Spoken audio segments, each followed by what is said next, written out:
ചമ്മന്തി ഉണ്ടാക്കാൻ വേണ്ടി ഉള്ളി പൊളിക്കുവാണ്. മുളകും കൊച്ചുള്ളിയും കൂടെ എണ്ണയ്ക്കകത്തിട്ട് മൂപ്പിച്ചുള്ളൊരു ചെറിയൊരു ചമ്മന്തി രാത്രി ചോറിൻ്റെ കൂടെ കഴിക്കാൻ. എന്താ വറ്റൽമുളകും കൊച്ചുള്ളിയും കൂടെയാണ് നമ്മൾ ചമ്മന്തി അരയ്ക്കാൻ പോകുന്നത്. കൊച്ചുള്ളിയും വറ്റൽമുളകും കൂടെ എണ്ണയിലിട്ട് മൂപ്പിക്കണം. ഒരുവിധം നല്ലത് മൂപ്പിക്കണം. നമ്മുടെ മുളകും കൊച്ചുള്ളിയും മൂപ്പിച്ചതാണിത്. അതിൻ്റെ കൂടെ നമുക്ക് കുറച്ച് പുളി വയ്ക്കാം. പുളിയും പിന്നെ അതിൻ്റെ കൂടെ കുറച്ച് ഉപ്പും കൂടെ ഉണ്ട്.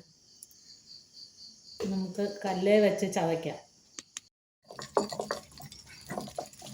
നല്ലപോലെ അരച്ചെടുത്തു നമ്മുടെ ചമ്മന്തി, നമ്മുടെ മുളക് ചമ്മന്തി. പിന്നെ സ്പൂൺ കൊണ്ട് വച്ചെടുക്കും.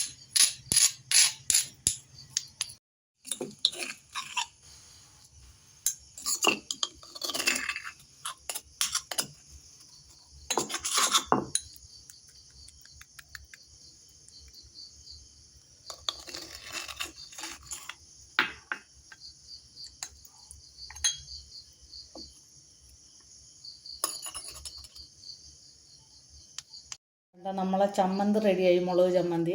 നേരത്തെ വേണ്ട ഉള്ളിയും മുളകും വറുത്ത എണ്ണയാണ്, നമ്മളത് കുറച്ച് ഒഴിച്ചു കൊടുക്കുക. എന്നിട്ട് ഇളക്കണം.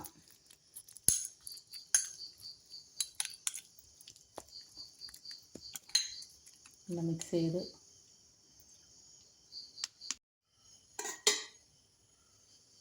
ചോറെടുത്തു. നമ്മൾ ഇനി മീൻ പൊരിച്ചത്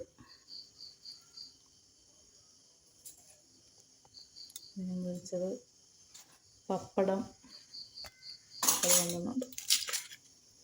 പിന്നെ നമ്മുടെ സ്പെഷ്യൽ മുളക് ചമ്മന്തി.